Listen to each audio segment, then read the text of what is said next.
Hoje é sábado, dia 4 de março de 2020.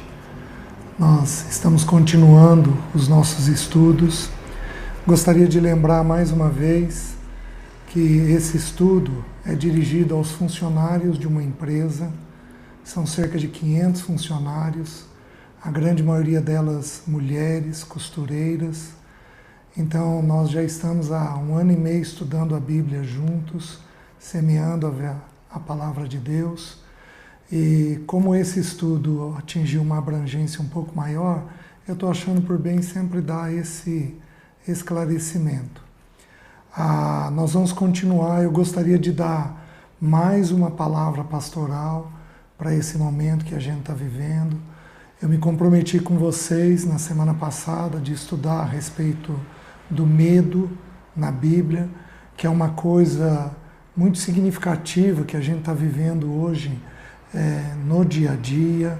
A gente ouve muitas coisas, fica sabendo de muitas coisas, e mesmo os mais corajosos podem, vez ou outra, serem tomadas por uma sensação de medo.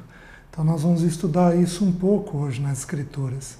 Mas eu gostaria de iniciar, o Ivan vai projetar depois para vocês o texto bíblico, eu gostaria de iniciar com o texto bíblico que vai ser a conclusão do estudo de hoje.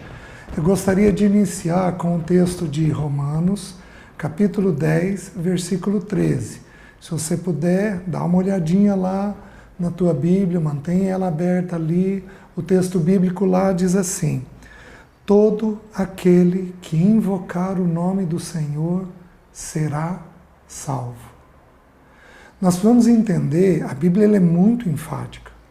Ela está nos dizendo que o que nos salva é aquele que invoca o nome do Senhor. Qual é o nome do Senhor? O nome do Senhor é o nome do nosso Senhor Jesus. Ele tem o nome acima de todo nome. Por quê? Porque Ele é Deus. Então Deus, o Pai, resolveu se fazer conhecido para nós na face de Cristo. Então é na face de Jesus que a gente compreende quem Deus é. E o que nós fazemos? Quando nós entendemos e desejamos esse Senhor, nós invocamos o nome dele. E ao invocarmos o nome dele, nós então somos salvos. E como diz o texto em Hebreus, a nossa salvação é uma salvação completa, é uma salvação total. Nós somos salvos no nosso espírito, nós somos salvos nos nossos pensamentos e nas nossas emoções, nas nossas vontades, mas nós também somos salvos no nosso físico. Ele vem sobre nós, trazendo sobre nós a saúde que nós necessitamos.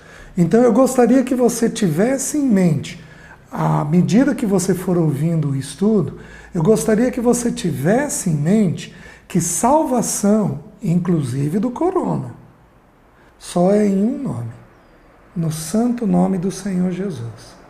É no nome dele que nós podemos ser guardados e protegidos. Obviamente, se for a vontade dele nos salvar do corona. Mas, vamos lá, vamos estudar um pouquinho as Escrituras sobre o medo. O medo, ele é um sentimento. Vamos lembrar que a nossa alma é composta do pensamento, da emoção e da vontade. O medo, ele está dentro das nossas emoções. E o medo é a primeira emoção que a Bíblia descreve. A Bíblia diz em Gênesis capítulo 3, versículo 10, quando Adão havia pecado, Deus havia dado uma ordem para ele de comer de todas as plantas do jardim, menos da árvore do conhecimento do bem e do mal. Eva foi envolvida pela serpente, foi enganada pela serpente, e aí chega para Adão e dá aquele fruto para Adão. E Adão come daquele fruto. O pecado foi o pecado da desobediência. Esse foi o pecado de Adão e de Eva. Só que no momento em que ele pecou, algo houve de diferente dentro dele. Por quê? Porque a Bíblia nos ensina que o nosso pecado faz separação entre nós e o nosso Deus.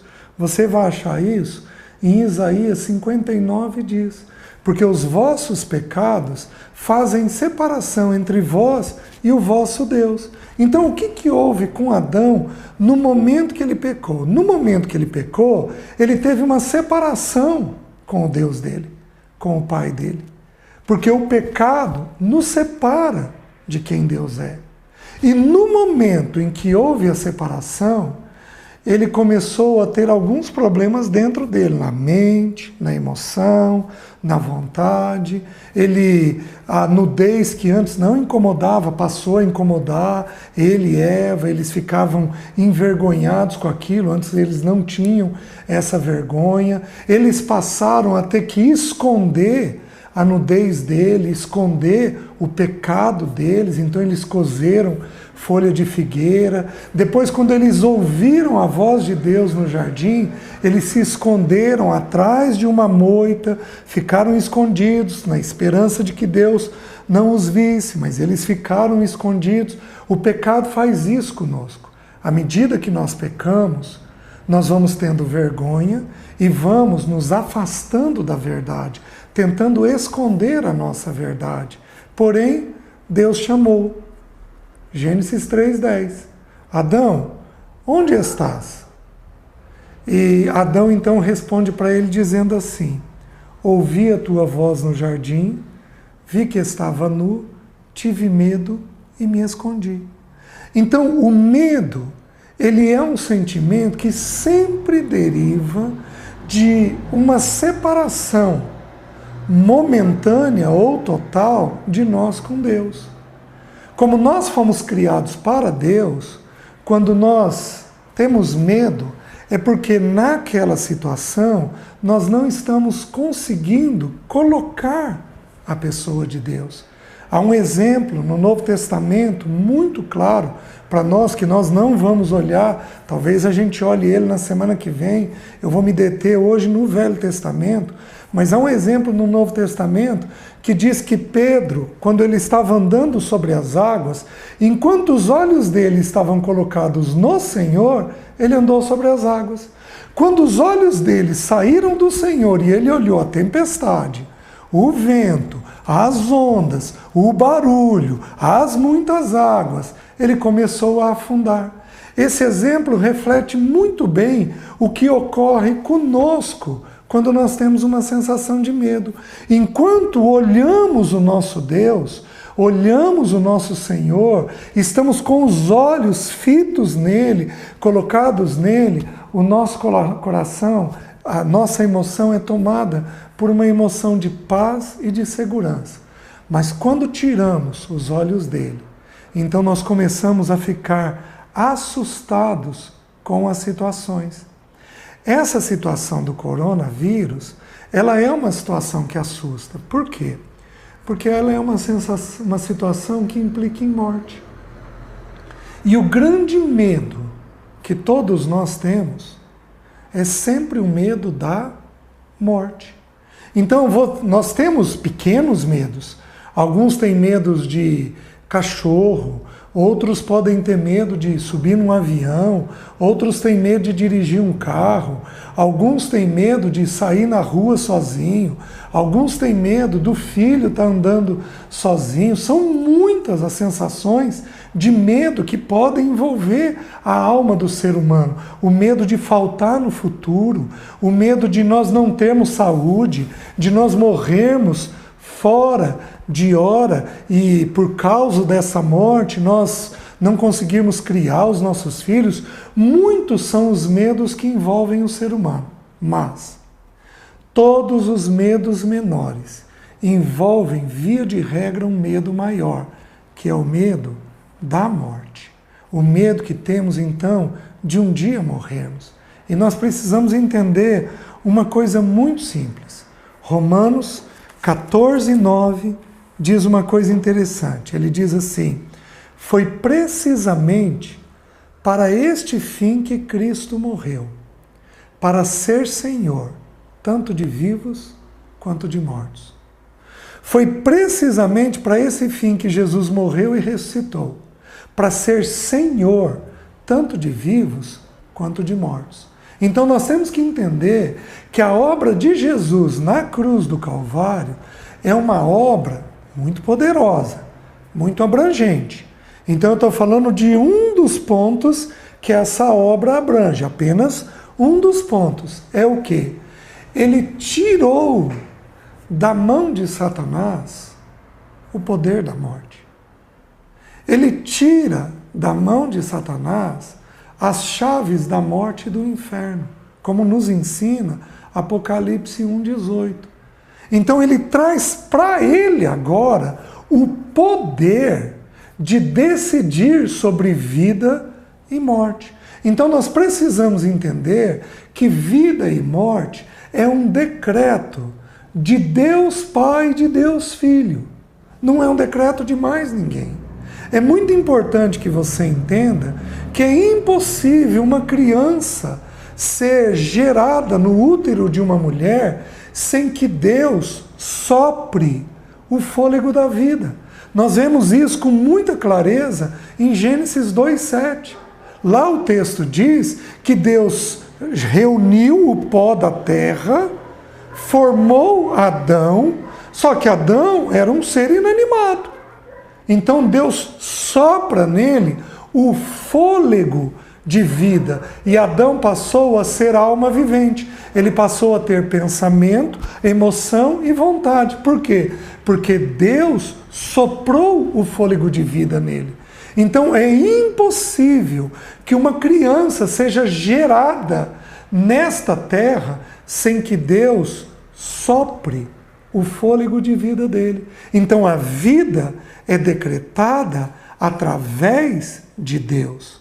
Porém, a morte também é decretada através da mão de Deus. Isso é um assunto difícil, às vezes assustador para muitos, mas é um assunto que precisa ser dito. Existe um versículo que eu particularmente gosto muito, são muitos os textos sobre morte, mas existe um versículo em particular que eu gosto demais dele, está no Salmo 139, versículo 16. O salmista diz assim: Tu me vistes a substância ainda informe no ventre de minha mãe. Então, quando você era ali uma substância informe no útero da sua mãe, o texto está dizendo que Deus viu você. E aí o versículo termina dizendo assim: E no teu livro foram escritos todos os meus dias, cada um deles escrito e determinado, quando nenhum deles havia ainda. Queridos, entendam uma coisa: Deus conta o número dos nossos dias quando nós estamos no ventre da nossa mãe. É o poder que Ele tem, porque Ele é o Senhor de vivos e mortos. Então, nós, a humanidade, ela só pode morrer por causa do dia que Deus escreve. Porque Deus é aquele que tem o poder de contar o número dos nossos dias. Ah, tá bom, César. Então, eu não preciso cuidar e não preciso fazer o confinamento. Não. Se nós não precisássemos cuidar, a Bíblia não pediria para a gente olhar para o nosso corpo e cuidar do nosso corpo. Nós temos que entender que o decreto de Deus é o decreto de Deus. Então, vida e morte é um decreto dele. Porém, cuidar de nós mesmos é uma responsabilidade nossa. Então, nós fazemos o que é a nossa parte. Porém, existe uma parte que quem faz é Deus. E esta parte é qual? Contar o número dos nossos dias.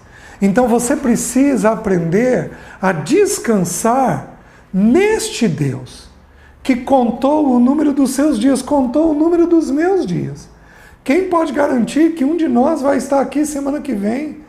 Eu não posso garantir que eu vou estar aqui semana que vem falando com vocês, muito menos que o Ivan vai estar aqui filmando para vocês, muito menos que você vai estar aí ouvindo o estudo na semana que vem. Por quê?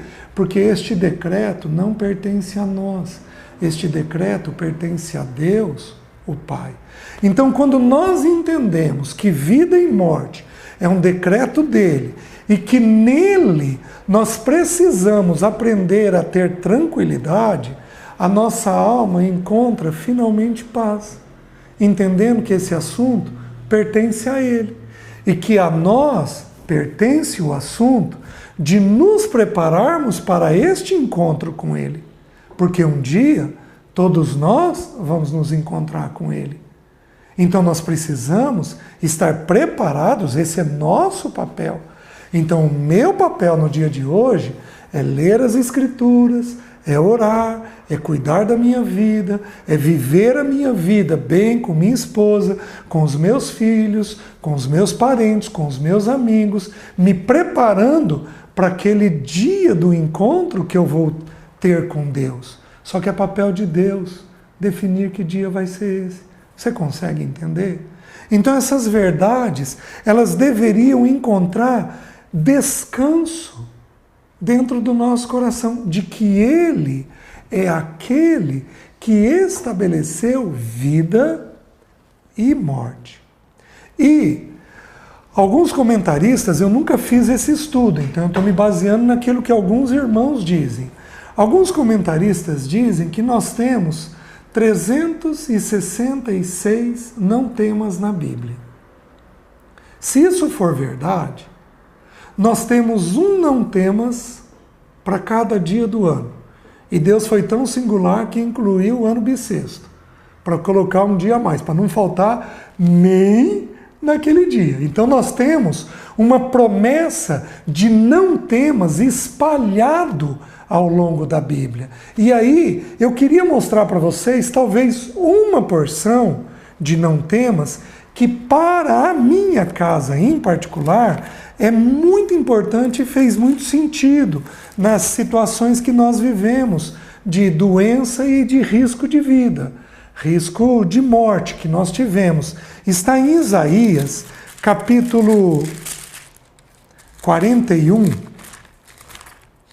Isaías, capítulo 41, o texto lá diz assim, do versículo 8 ao versículo 13, porém eu vou destacar só alguns pontos e o Ivan vai jogando aí na tela para você esses pontos. O versículo 8 diz assim, mas tu, ó Israel, servo meu, tu Jacó, a quem elegi, descendente de Abraão, meu amigo.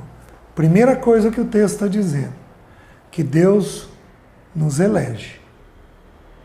Alguns de vocês estão me ouvindo e o coração de vocês queima de vontade de conhecer esse Jesus.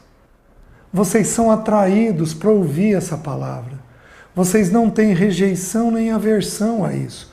É um sinal de que Deus está te chamando, de que você está sendo atraído a Ele, de que você, muito possivelmente, foi eleito por Ele para pertencer a Ele.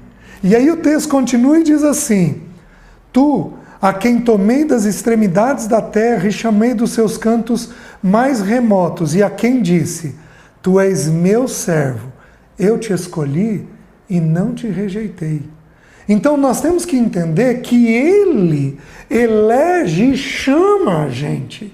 É o próprio Deus, o Deus dos céus, que chama cada estrela pelo seu nome. Bilhões e bilhões de estrelas. Ele chama pelo seu próprio nome, cada uma delas. Ele diz que nos chamou dos cantos mais remotos da terra. Eu venho de uma cidade minúscula. Como é que ele pode olhar para mim? Alguns de vocês vieram de condição muito simples, esquecidos das pessoas, como se a vida não te considerasse. É importante você entender que Ele te chamou do canto mais remoto da terra. Ele te elegeu para pertencer a Ele mesmo. E Ele te toma e diz assim para você, não temas, porque eu sou contigo. Não te assombres, porque eu sou o teu Deus. Eu te fortaleço, eu te ajudo e te sustento com a minha destra fiel. Então Ele vira para você e está dizendo assim, como você é meu, você não precisa temer, porque eu estou contigo. Olha o contraste do que houve com Adão. Adão pecou e ele perdeu a comunhão com Deus. Por que que o medo entrou? Porque ele estava afastado de Deus.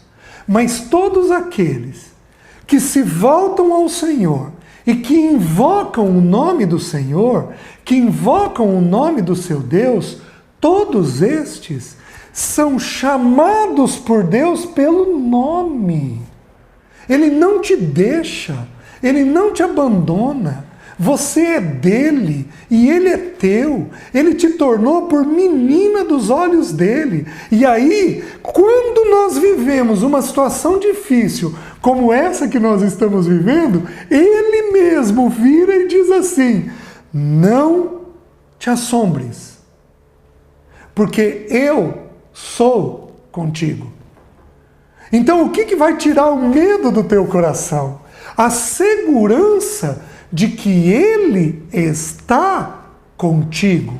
A segurança de que Ele está cuidando de você. É isso que vai tornar você uma pessoa descansada. A segurança de que, como Ele me chamou, Ele prometeu que estaria comigo todos os dias. Como Jesus falou: eis que estarei contigo todos os dias, até a consumação dos séculos. Então, se você não tiver ninguém, você vai ter, pelo Espírito de Deus, uma íntima segurança e confiança de que você é dele e de que ele está com você. Então ele diz assim: não te assombres. Não te assombres. Não deixe o coronavírus te assombrar, porque eu estou com você. Ele está cuidando de você. E aí ele faz uma promessa: eu te fortaleço, eu te ajudo e eu te sustento com a minha destra fiel. Alguns aqui têm o medo de perderem o emprego, terem medo de não terem condição financeira para sustentar os seus. Às vezes fizeram uma conta, compraram uma casa financiada, e como é que vai fazer se não tiver dinheiro?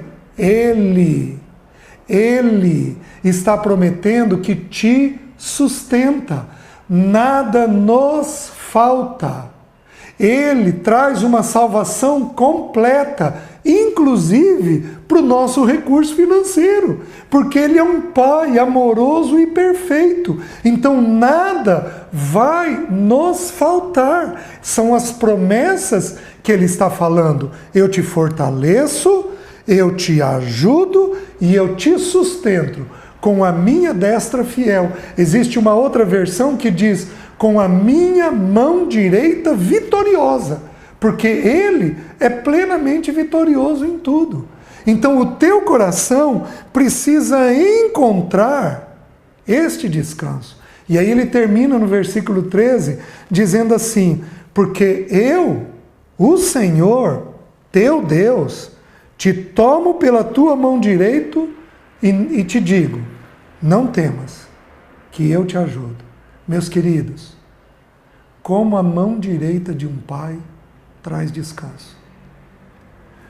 Como quando você pega uma criança e segura ela pela mão, essa criança se sente segura. Como que a orientação e o cuidado de um pai, especialmente também da mãe, mas especialmente de um pai, quando o pai vira para nós, nos toma pela mão e diz: filho, calma, isso daqui vai se resolver dessa maneira. Como isso descansa o nosso coração. Nós precisamos entender que Deus, o Pai, prometeu que nos tomaria pela mão direita. Pela mão direita. E diria para nós: não temas, porque eu te ajudo. Você está entendendo? Então, o medo entra quando nós não conseguimos colocar Deus. Mas o medo é dissipado quando Deus é colocado naquela situação. Coloque Deus na situação do coronavírus. Então, vamos lembrar. Vamos fazer o isolamento dentro do pedido, vamos obedecer às normas sanitárias, às regras sanitárias, vamos fazer higienização de mãos, vamos cuidar quando voltarmos ao trabalho com os cuidados sanitários devidos. Tudo isso é nosso papel, mas não deixe o medo te envolver e te consumir. Porque se ele te envolver e te consumir, aí você vai ser tomado por ele e não pela paz que a presença de Deus traz. Pois bem, falei o que precisava ser falado. Porém, vocês vão me tolerar, eu vou seguir mais uns minutinhos. Eu vou um pouquinho mais que o normal, para ainda falar um pouquinho sobre o medo. O problema que nós temos com o medo é que o medo pode distorcer a realidade. O medo pode sair de uma informação: eu, César, estou sujeito a pegar o coronavírus. Eu posso sair dessa informação e criar dentro de mim um pânico, uma fobia. Meu Deus, eu saí para vir aqui com o Ivan, eu de alguma forma peguei o vírus, eu estou levando esse vírus para casa. Ai meu Deus, e agora? O que vai acontecer? Não vai adiantar, mesmo que eu vá me higienizar, esse vírus vai contaminar minha esposa, meus filhos. Ai meu Deus, e você começa a não ter racionalidade naquilo. Então, eu vou pedir para você depois ir lá e abrir a tua Bíblia em Números, capítulo 13, do versículo 25 ao versículo 33. A Bíblia nos conta histórias, especialmente no Velho Testamento, para a gente poder tirar princípios. Deus, na pessoa de Moisés, havia mandado 12 espias. Israel ia entrar na terra prometida e mandou 12 homens para espiarem a terra. Eles foram, passaram 40 dias, uma quarentena, espiando a terra, voltaram deslumbrados com a terra. A terra, de fato, era tudo aquilo que Deus havia prometido. Eles falaram isso. De fato, a terra mana leite e mel. É uma terra de muito sustento. Porém, o que aconteceu? Naquela terra eles viram gigantes, os filhos dos Enaquins, filhos de Enaque. Os Enaquins tinham entre 2,5 metros e 3 metros. Nós temos pessoas na humanidade que têm essa altura, mas são pessoas isoladas, são muito poucas pessoas que têm essa altura. Chegam a medir essa estatura. Lá, eles tinham povos que tinham essa estatura. O que aconteceu com os 12 espias? 10 deles voltaram com o seguinte entendimento: olha a fobia, o medo agravado. Eles voltaram dizendo assim: nós éramos, aos olhos deles, como gafanhotos. E aos nossos próprios olhos, nós também nos víamos como gafanhotos. Apenas 2 deles, Josué e Caleb, disseram: não, vamos, que nós vamos enfrentá-los e vamos vencê-los. Como de fato, mais tarde, aconteceu. Eles venceram os gigantes. Mas a nação, naquelas 10 pessoas, primeiro os 10 foram tomados por essa fobia. Então, a mente deles distorceu a realidade. E eles começaram a ver o que não existe. Então você começa a ser tomado por uma apreensão que não existe. Ai meu Deus, eu vou morrer, eu vou morrer, eu vou morrer, meu filho vai morrer, meu filho vai morrer, meus pais vão morrer. E você não sabe se aquilo é uma verdade ou não. Então a fobia, ela leva a gente a ver coisas que Deus não falou para nós. Somos nós quem estamos assustados e estamos vendo. E o que houve? Aqueles 10 contaminaram a nação toda. 2 milhões de pessoas. Então, nós vamos ter que ter o cuidado para não deixar que o medo, em forma de prudência, vire um medo em forma de phobos. A prudência é necessária nesse momento. Então, nós precisamos ter o medo de pegar o vírus, mas nós não podemos deixar que a alma seja contaminada pela fobia e por pensamentos errados com relação a isso. Tá bem? Vamos um pouquinho mais. Quem são as pessoas que vão ter risco neste momento de poderem ter fobia? As pessoas mais sensíveis. Alguns de vocês são mais sensíveis. E aí vocês absorvem assuntos pesados da vida. Lidam desde muito cedo com a ideia da morte, com a ideia da doença. Então, as pessoas mais sensíveis podem ter fobia nesse momento. As pessoas mais informadas podem ter fobia. E aí deixa eu te dar uma sugestão. Jornal tem que ser visto com limite. Uma boa parte de vocês, suponho eu, não tem TV paga, então vocês não têm acesso a alguns jornais na TV paga, então apenas do canal aberto, alguns poucos canais abertos, e apesar de que hoje nós temos acesso à internet, mas você tem que ter cuidado para não encher a sua mente de muita informação. A informação, ela é importante para nos proteger, nos dar clareza e nos proteger, porém a informação tem que ter limite. Por quê? Porque a informação entra de determinadas formas que ela fica assustadora. Então, quando você perceber que a tua emoção, o teu coração, a tua mente está começando a ficar carregado, você está todo momento olhando o celular, toda hora ligando a TV, procurando alguma informação, é uma hora de parar. Porque a informação necessária você já tem. Então, aqueles que têm muita informação vão sofrer. Por que as criancinhas, 3, 4 anos, estão brincando junto com a gente como se nada tivesse acontecendo? Porque elas não têm informação.